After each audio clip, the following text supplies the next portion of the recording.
Aliens Are Coming to Earth and World is Going to End by Dr. Liaquat.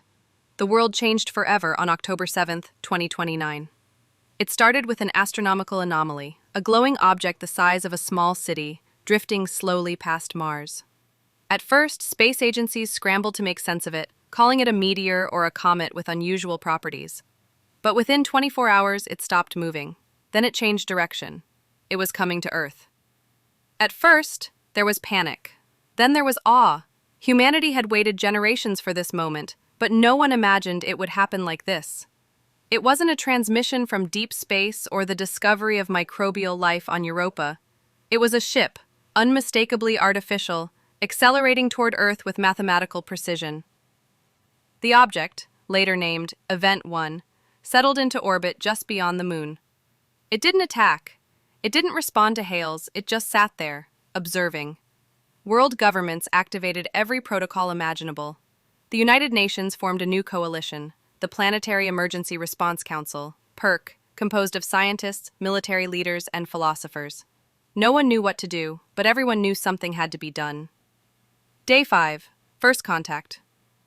On the 5th day, every electronic screen on Earth flickered. Phones, TVs, digital billboards, even aircraft monitors.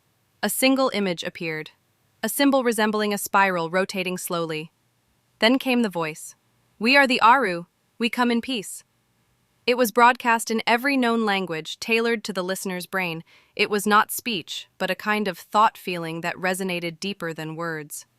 The Aru said they had been watching humanity for centuries, waiting for a threshold moment, a time when civilization reached a point of irreversible transformation. Your kind stands at the edge of evolution or extinction. We are here to help you choose. Day 10.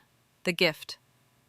From the orbiting ship, a smaller vessel descended into the skies over Namibia, settling silently in the desert.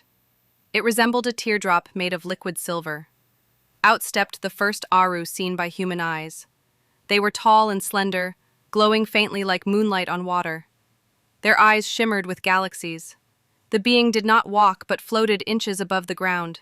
It called itself Saran. "We offer knowledge, not control," Saran said to assembled leaders.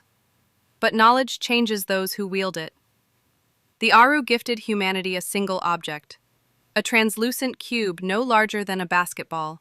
It pulsed with energy. Scientists quickly discovered it was a living library, an AI system containing technologies thousands of years ahead of human development. Clean energy, medical cures, climate repair methods, all there, waiting. But there was a warning embedded in the cube. This knowledge must be shared, not hoarded. It will only function in the presence of cooperation. Day 15. Division. Day 15. Division. Despite initial unity, tensions escalated. Some nations wanted to seize the cube for themselves. Others feared it. Religious leaders were divided, some called the Aru messengers from God, others labeled them deceivers. A group known as the Earth Sovereignty Alliance, ESA, attacked the landing site in Namibia, trying to steal the cube. They failed. The cube simply dissolved into light and reappeared back aboard the Aru ship. Siren addressed the world again. "We will not interfere with your conflict. Your actions are your own test." Day 30. A choice. The Aru presented Earth with an ultimatum. A second cube would be sent, but this one was inert. It would only activate under one condition. A council of humanity must be formed. Not of governments or corporations, but of people. 10 individuals, chosen by the people of Earth, must agree to act as stewards of the knowledge. Only then will the cube open. Within hours, a global digital vote system was launched. Scientists, teachers, activists, poets, even children were nominated. The world watched as votes poured in. The final council was a mosaic of Earth's diversity: an Ethiopian biologist, a Canadian First Nations elder, a Chinese engineer, a Brazilian rainforest activist, a Syrian refugee educator, an Indian quantum physicist, an Inuit teenager, a Kenyan doctor, a German AI ethicist, and a blind composer from New Zealand. They met virtually with Siren and were told what was at stake. This knowledge will solve your greatest problems. But it will also reveal your greatest fears. Day 45, The Awakening. The cube activated. Light poured from its surface, projecting blueprints, simulations, and encoded energy fields.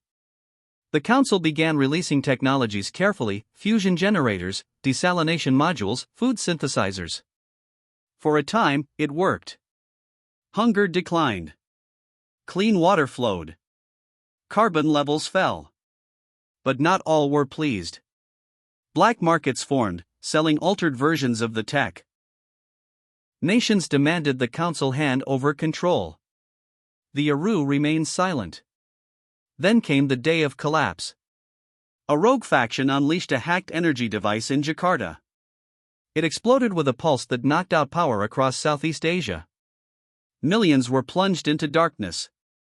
Riots erupted. The world held its breath. Siren returned. We told you, knowledge changes those who wield it. Day 60, The Mirror. The Aru revealed their purpose. Long ago, they too stood at a precipice. They were not gods or saviors, but survivors. Their own civilization nearly ended due to greed and division. Now, they traveled the stars, seeking species at their turning point. We do not judge you. We show you what you are. And what you may become. The Aru deployed a final device, the Mirror Sphere. It hovered in orbit, casting a light across the Earth that showed people not their reflections, but their consequences. When you stood in its beam, you saw the impact of your choices: every plastic bottle, every